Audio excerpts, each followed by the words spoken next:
আরামবাগে দ্বারকেশ্বর নদীর ওপর রামকৃষ্ণ সেতুর ওপর চাপ কমাতে এবং দীর্ঘমেয়াদী যাতায়াত সমস্যার সমাধান হিসেবে একটি নতুন 4 লেনের সেতু নির্মাণের ঘোষণা দিল পূর্ত দপ্তর। প্রস্তাবিত সেতুটি বর্তমান রামকৃষ্ণ সেতু ও রেল ব্রিজের মাঝামাঝি স্থানে তৈরি হবে। হুগলি জেলা সদর দপ্তরে মঙ্গলবার অনুষ্ঠিত উচ্চ পর্যায়ের বৈঠকে পূর্ত দপ্তরের ইঞ্জিনিয়াররা জানান, প্রকল্পটি সম্পূর্ণ হতে অন্তত 3 বছর সময় লাগবে। নবনিযুক্ত জেলা শাসক খুরশিদ আলী কাদরের নেতৃত্বে অনুষ্ঠিত এই বৈঠকে রামকৃষ্ণ সেতুর বর্তমান অবস্থা, ট্রাফিক নিয়ন্ত্রণ এবং ভবিষ্যৎ অবকাঠামোর উন্নয়ন নিয়ে বিস্তারিত আলোচনা হয়। সভায় উপস্থিত ছিলেন হুগলি গ্রামীণ জেলার পুলিশ সুপার কামনা সি সেন, এডিএম আরামবাগের এসডিও রবি কুমার, এসডিপিও সুপ্রভাত চক্রবর্তী এবং বাস মিনিবাস মালিক সমিতির প্রতিনিধিরা।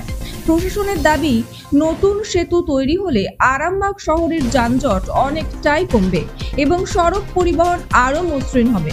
সেতুর স্বাস্থ্য পরীক্ষা চলাকালীন জরুরি অবস্থায় বিশেষ করে গুরুতর অসুস্থ রোগীদের জন্য বাইক অ্যাম্বুলেন্স ও টোটো অ্যাম্বুলেন্স পাঠানোর উদ্যোগকে বৈঠকে বিশেষভাবে প্রশংসা করা হয়। পুলিশ কর্মীদের দ্রুত তৎপরতা ও মানবিক আচরণে সাধারণ মানুষের স্বস্তি প্রকাশও বৈঠকে উঠে আসে। নতুন 4 লেনের সেতু নির্মাণ হলে আরামবাগের যোগাযোগ ব্যবস্থা আরও উন্নত হবে বলে প্রশাসন আশাবাদী। প্রত্যেকেই অবগত ছিলেন যে আজ 18/11/2025 আমাদের হুগলি জেলা শাসকের অফিসে রামকৃষ্ণ সেতুর আলোচনা সাপেক্ষে একটি বৈঠকের আয়োজন করা হয়। যে বৈঠকে উপস্থিত ছিলেন সমস্ত বাস অ্যাসোসিয়েশনের কর্মকর্তারা, সাথে ছিলেন এবং লরি বা অন্যান্য সব আধিকারিকরা, যেমন ছিলেন আরামবাগ এসপি কামনাশিস সেন, ছিলেন হুগলির জেলা শাসক এবং ছিলেন SDPO Arambagh, SDO Arambagh, ARTO Arambagh এবং পিডব্লিউডি থেকে শুরু করে অন্যান্য আধিকারিকরা, সাথে ছিলেন বাস অ্যাসোসিয়েশনের কর্তা ব্যক্তিরা। সেই জায়গায় যে সিদ্ধান্তে আমরা উপনীত হলাম বা যে সিদ্ধান্ত ফাইনালি আমরা জানতে পেরেছি, সেটাই সমস্ত ব্যবসাদার এবং টোটো, অটো, বাসের শ্রমিক এবং প্রত্যেকটি জনসাধারণকে জানিয়ে দেওয়াটা আমাদের অ্যাসোসিয়েশনের নৈতিক দায়িত্ব এবং কর্তব্যের মধ্যে পড়ে।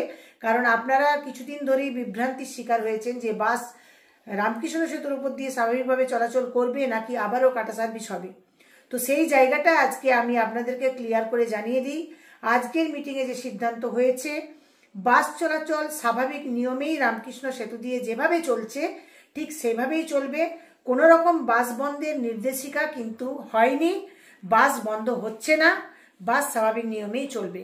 এবং আরামবাগবাসীর জন্য যেটি একটি সুখবর, যে নতুন একটি বিকল্প সেতু, যেটা দীর্ঘদিনের দাবি ছিল, জনসাধারণের দাবি, আরামবাগবাসীর দাবি, সেই দাবি পূর্ণতা পেতে চলেছে। সয়েল টেস্ট হয়েছে, ওইখান থেকেই আমরা আধিকারিকদের খবর থেকে জানতে পারি সয়েল টেস্টের রিপোর্ট 1 মাসের মধ্যেই ওনাদের হাতে এসে পৌঁছলে নতুন সেতুর কাজ শুরু হবে। এবং আবারও বলবো যে কোনো রকম কেউ বিভ্রান্তি ছড়াবেন না, মানুষকে অহেতুক বিভ্রান্ত করবেন না। সমস্ত ব্যবসাদারদের উদ্দেশ্যেও বলছি, বাসের শ্রমিকদের উদ্দেশ্যেও বলছি, বাস চলাচল স্বাভাবিক নিয়মেই চলবে।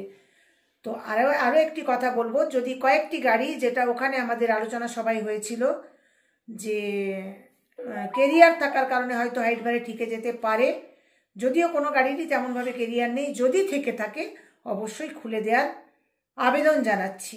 নমস্কার, আমি Madhumita Bhattacharya, Arambagh bus minibus operators welfare অ্যাসোসিয়েশনের সম্পাদিকা।